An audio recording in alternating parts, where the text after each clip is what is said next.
¿Qué pasó? No sé, debe ser una falla en la electricidad, supongo. ¿Que el medidor de nafta marque vacío tendrá algo que ver? No, eso porque anda mal la aguja. Ah. No, es imposible que se haya quedado sin nafta, Mariana. ¿Seguro?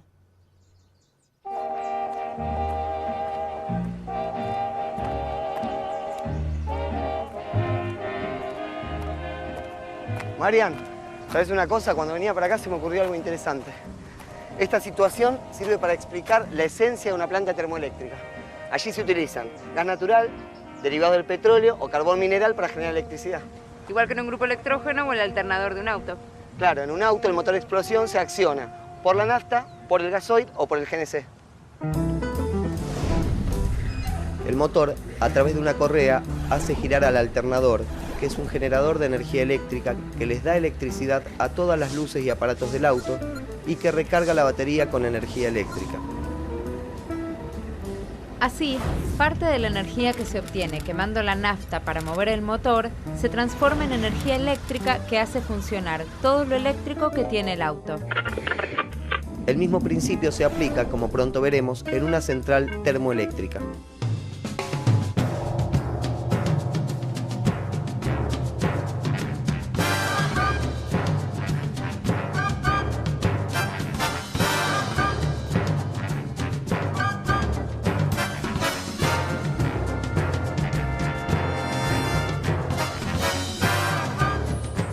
Esta forma de producción de energía eléctrica es la que tiene hegemonía no solo en nuestro país, sino en el mundo. ¿Cómo se produce la energía eléctrica en nuestro país? El 55% se produce en centrales termoeléctricas, el 47% con gas natural como fuente, el 8% restante con gasoil y fuel oil. Otro 38% de la electricidad se genera con energía hidráulica y un 7% con energía nuclear. O sea que la existencia de plantas como esta es algo esencial. La energía del país depende de ellas. No olvidemos algo, la electricidad no puede ser almacenada, salvo que se haga en baterías y pilas para consumos mínimos, pero para la utilización masiva debe ser generada en el mismo momento en que los usuarios la necesitan. Por eso, las centrales eléctricas responden a las demandas y estas tienen que cubrir las exigencias de las horas pico. Cada mañana se usan millones de artefactos eléctricos y al anochecer todas las luces se encienden.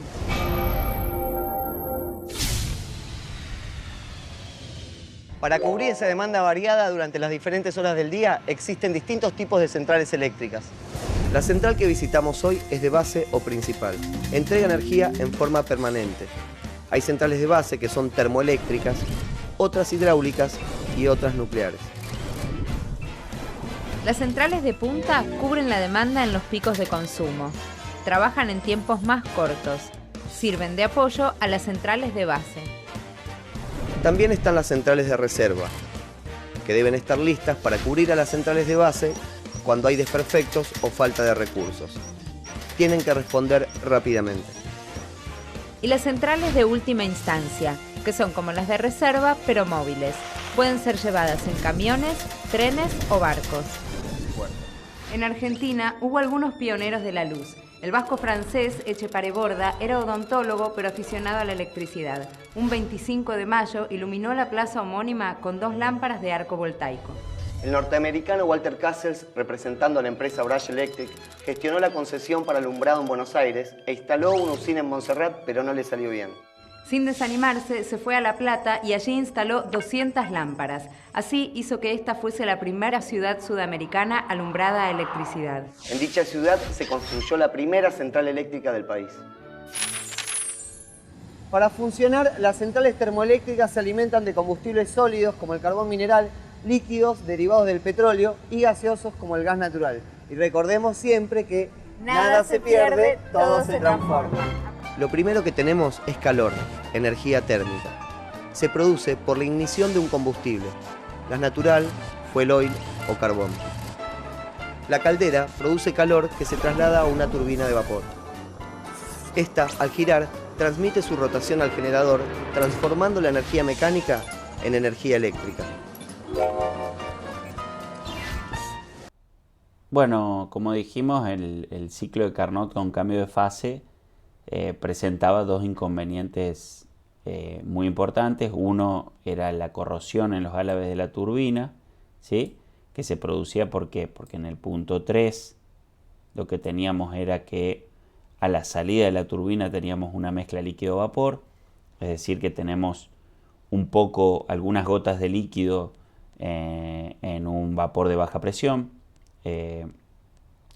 y lo que produce ese líquido es corrosión de los álabes o las paletas de la turbina. Por otro lado, también decíamos que teníamos otro problema, que era la cavitación de la bomba por la presencia de burbujas de vapor, es decir, que lo que entra a la bomba en el punto 4 básicamente es una mezcla líquido-vapor nuevamente, entonces tenemos una presencia mayoritaria de líquido pero con burbujas de vapor, que lo que hacen es ir desgastando el impeller de la bomba centrífuga. Por lo tanto, para mejorar el ciclo de Carnot con cambio de fase, lo que se propone es una mejora denominada ciclo de Rankine, ¿sí? En honor al inventor de este ciclo, que fue básicamente un científico inglés que trabajó muchísimo en la aplicación de motores de vapor a distintas máquinas, como por ejemplo a los buques, a los primeros buques de vapor ingleses. ¿Cuál es la idea fundamental del ciclo Rankine? Básicamente operar la máquina térmica de manera que la etapa 3-4, ¿sí? Entre el punto 3 y el punto 4, se produzca en lo posible entre condiciones de vapor saturado en el punto 3 y líquido saturado en el punto 4. Es decir, que de ese modo lo que vamos a evitar básicamente es que los álabes de la turbina entren en contacto con gotas de líquido y que el impeller de la bomba centrífuga nunca tenga presencia de burbujas de vapor. Esto lo que haría es que tengamos una operación no isotérmica en la caldera. ¿Por qué? Si llegamos con un líquido saturado a la bomba, en la bomba producimos una compresión hasta el punto 1, y en el punto 1 lo que vamos a lograr es entrar a la caldera con un líquido subenfriado que está ubicado exactamente en este punto, que es el punto 1. De manera isobárica nos vamos a mover a través del punto 1 hasta llegar a esta condición, que básicamente es una condición de líquido saturado. En esa región lo que vamos a lograr va a ser una evaporación, ¿sí? del agua, para pasar desde este líquido saturado hasta este vapor saturado, y luego, a partir de este punto, lo que tenemos es producción de vapor sobrecalentado hasta llegar al punto 2. Es decir, que en el punto 2 de la caldera, a la salida de la caldera, lo que tenemos es un vapor sobrecalentado. Es decir, que lo fundamental que produce trabajar con un condensador que tenga como límites el vapor saturado y el líquido saturado, es que la caldera opere a partir de un líquido subenfriado y entregue un vapor sobrecalentado. Eso implica que la caldera va a dejar de operar isotérmicamente, sino que, como vemos, opera desde este punto de temperatura T1 hasta este punto de temperatura T2. ¿Sí? Es decir que en este caso la caldera no operará isotérmicamente, pero sí isobáricamente. Recordemos que todo este recorrido se produce a presión constante. El ciclo de Rankine es fundamental porque básicamente constituye el corazón de todos los generadores de electricidad de la actualidad, ¿sí? En mayor o menor medida son modificaciones a partir de este ciclo, que es un ciclo fundamental, que es el ciclo de Rankine, ¿sí? Nuevamente, es un ciclo constituido por 4 etapas. Una etapa de compresión en una bomba, una etapa isobárica en la caldera. Ya no opera isotérmicamente la caldera. Recordemos que el ciclo de Carnot estaba constituido por 2 pasos isotérmicos y 2 pasos adiabáticos. En el caso del ciclo de Rankine tenemos 2 pasos isobáricos y 2 pasos adiabáticos. Por lo tanto, lo que tenemos es, como les decía, una compresión en la bomba. Luego, a presión constante, entregamos calor en la caldera hasta obtener un vapor sobrecalentado. Ese vapor sobrecalentado se expande en la turbina, llegando a la entrada del condensador a baja presión.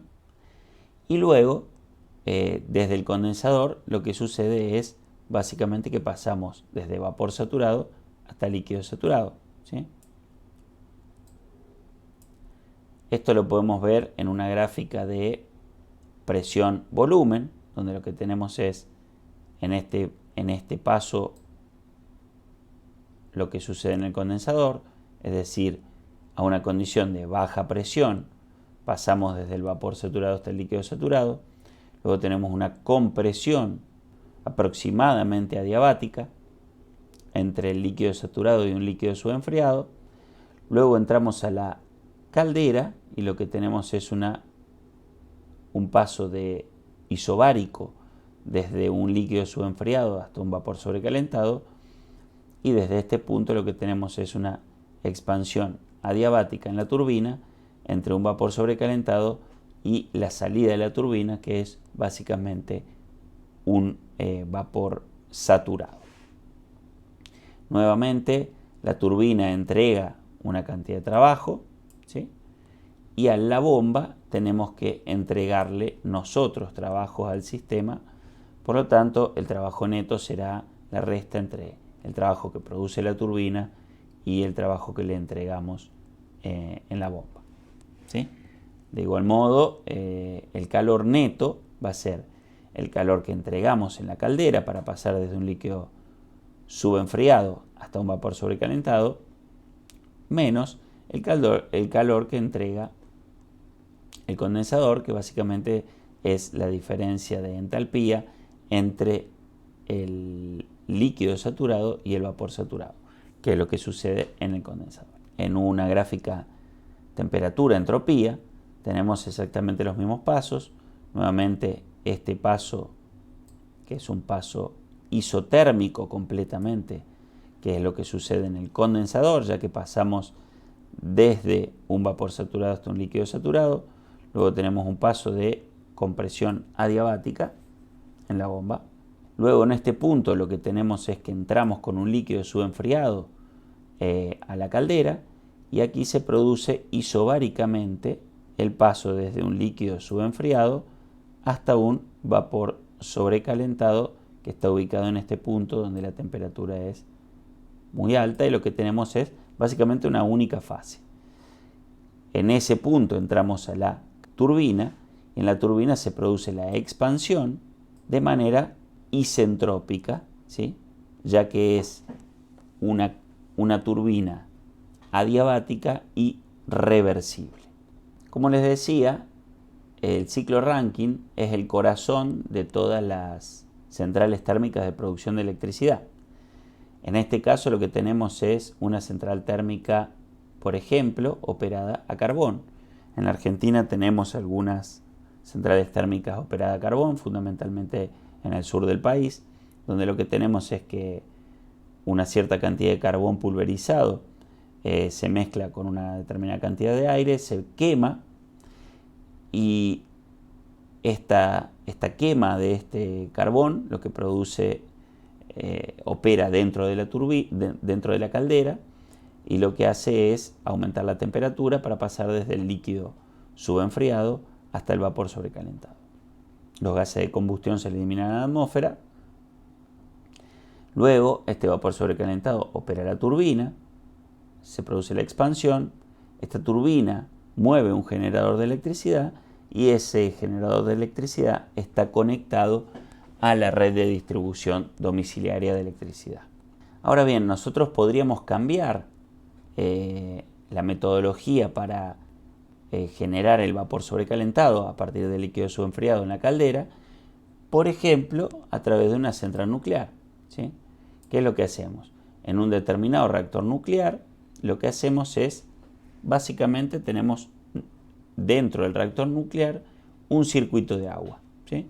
Lo que pasa es que cuando se produce la fisión nuclear, normalmente de átomos de uranio, libera una gran cantidad de calor. Esa gran cantidad de calor es absorbida por una masa de agua, y esa masa de agua lo que produce es básicamente el intercambio de calor dentro de la caldera, y pasa este calor que sacó de la reacción nuclear, se lo pasa a un ciclo estándar de Rankine, ¿sí?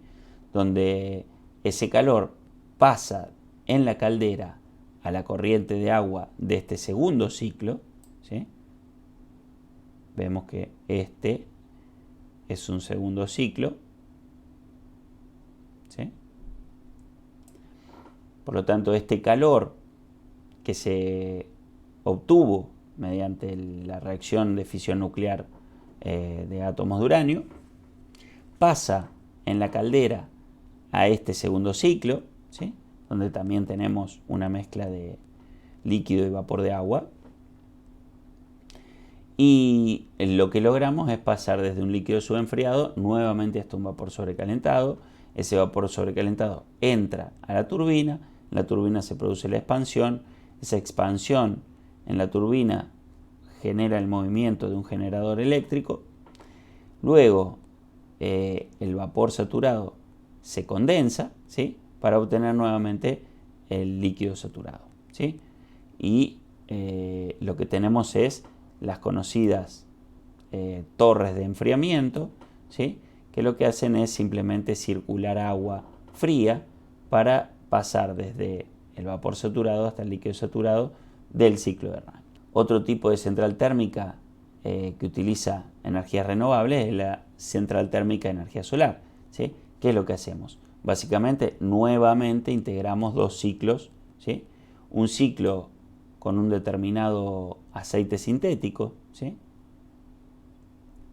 Que lo que hace es calentarse en determinadas pantallas solares, ¿sí? Donde lo que hacemos es intercambiar calor en este aceite sintético. Este aceite sintético luego entra a la caldera y lo que hace es accionar en un segundo ciclo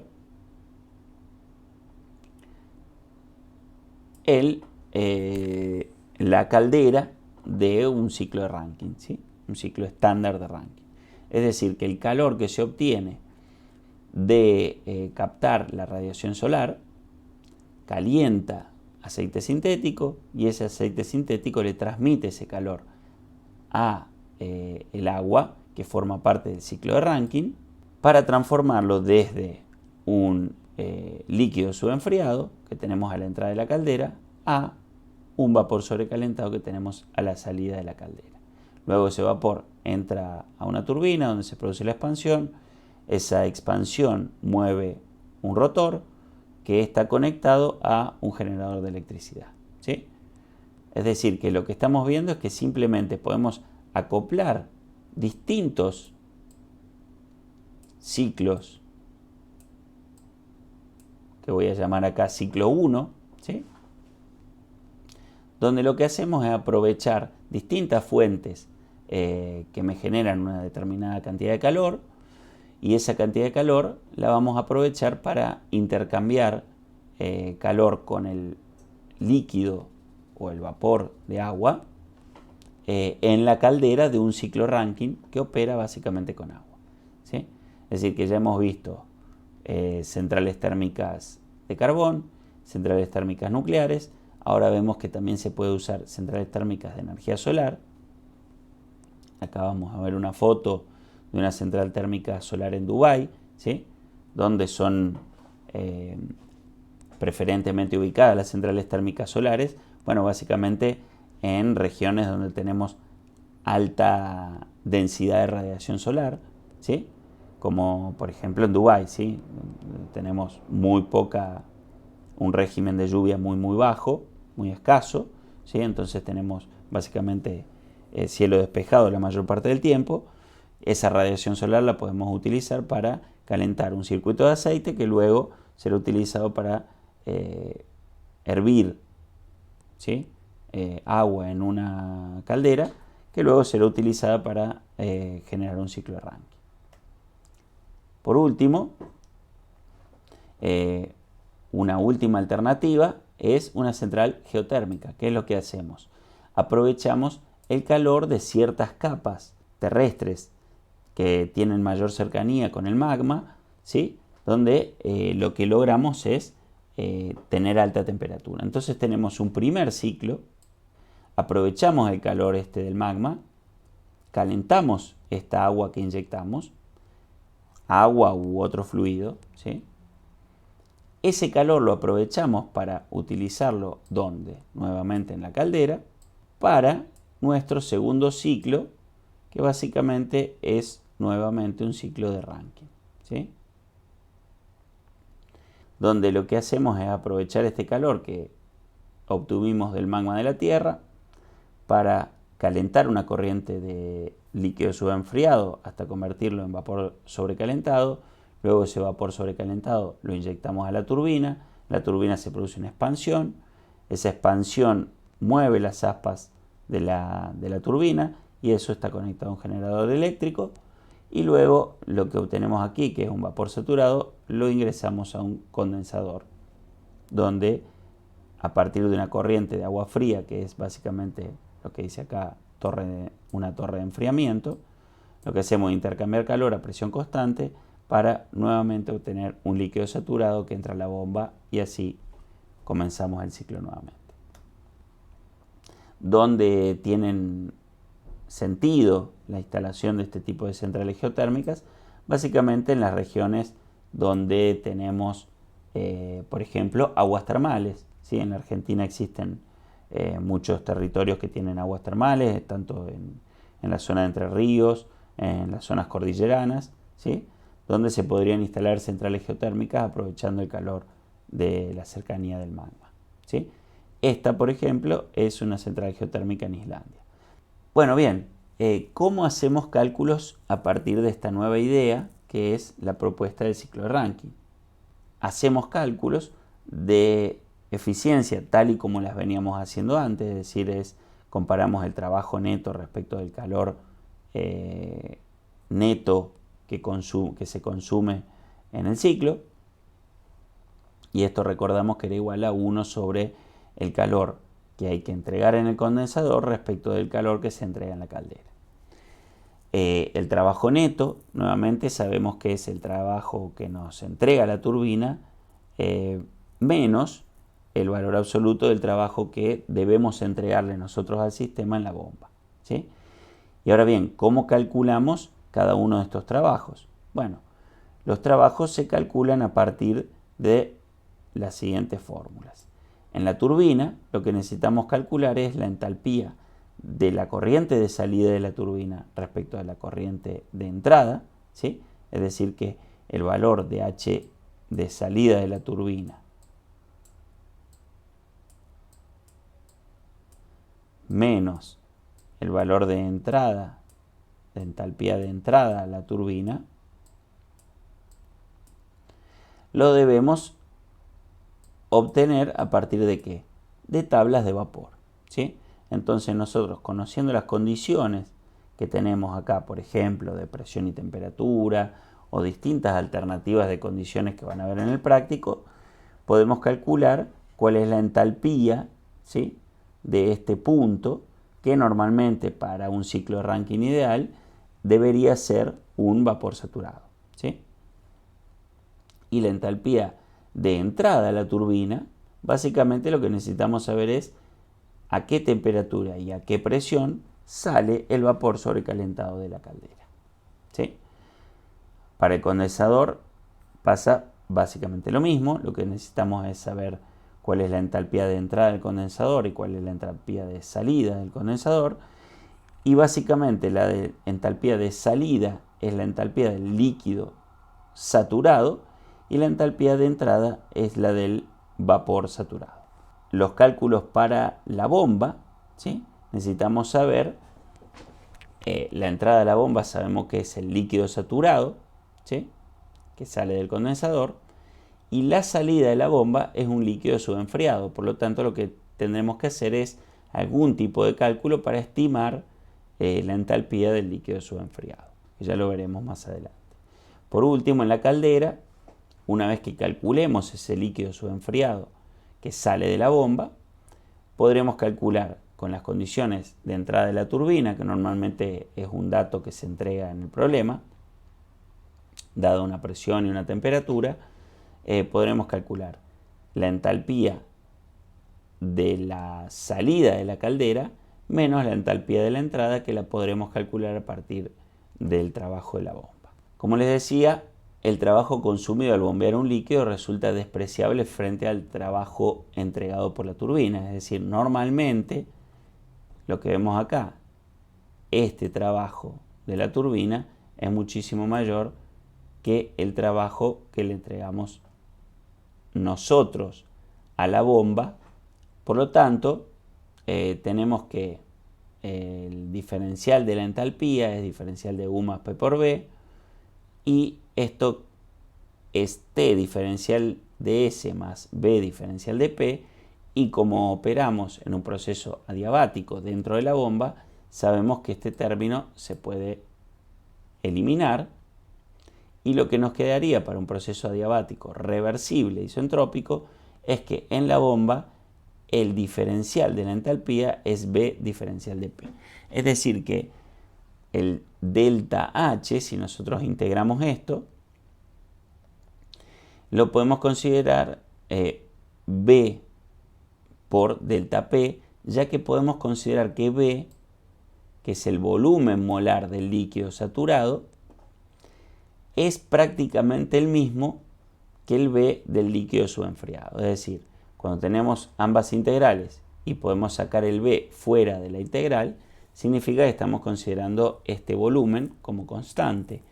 ¿Y cuándo podemos considerar ese volumen como constante? Recordemos que es el volumen molar, solamente cuando el volumen molar de ese líquido en la condición inicial, es decir, como líquido saturado, es muy parecido al volumen molar en la condición final, que es decir, en el líquido subenfriado, es decir, solo en la bomba. ¿Por qué sucede esto?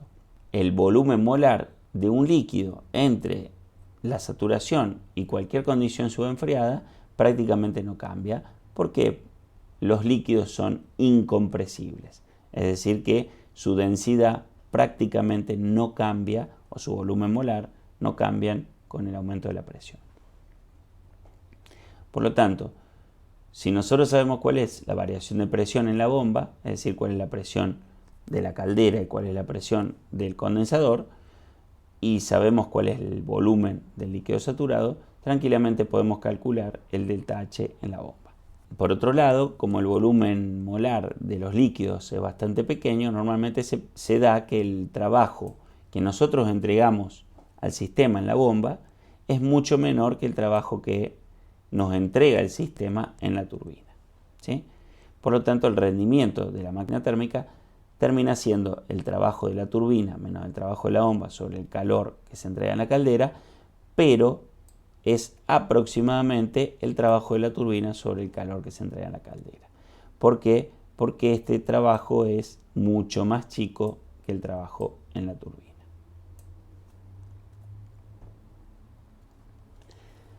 Por otro lado, tenemos irreversibilidades internas, ¿sí?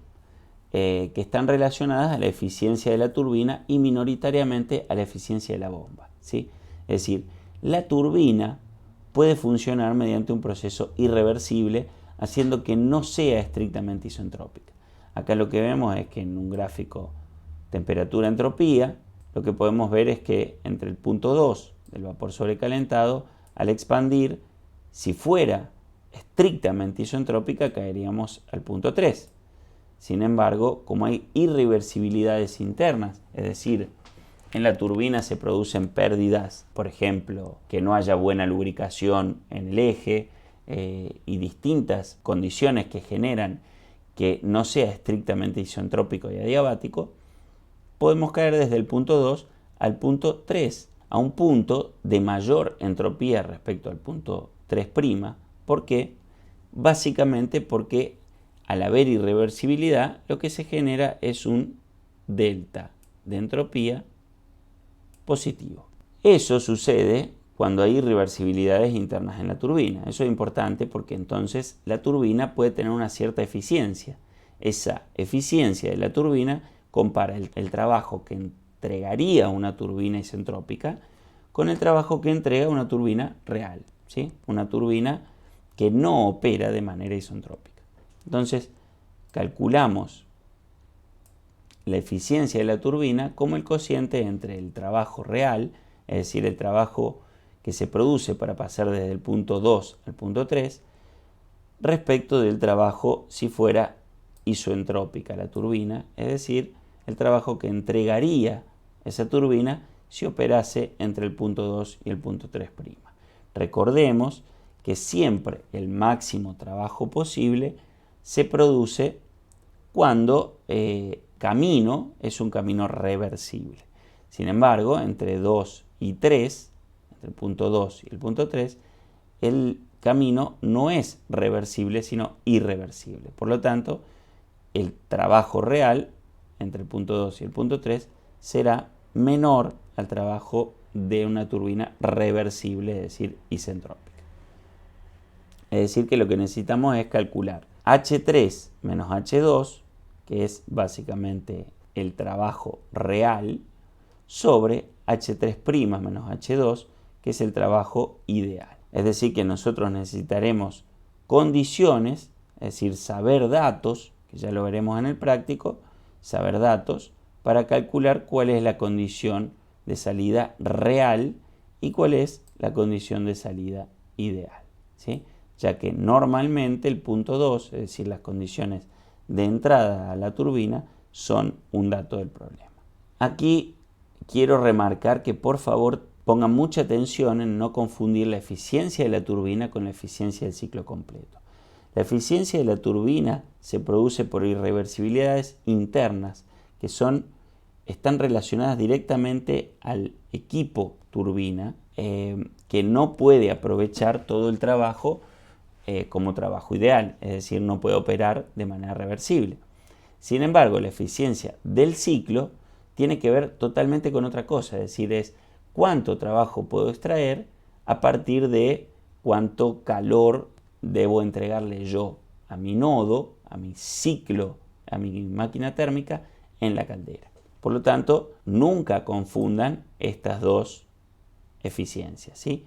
La eficiencia, normalmente la eficiencia de una turbina oscila entre el 0,85 y el 0,9, es decir, las turbinas aprovechan bastante, se acercan bastante al trabajo ideal, es decir, isentrópico, mientras que la eficiencia de un ciclo de una máquina térmica, en el mejor de los casos, puede ser de 0,6.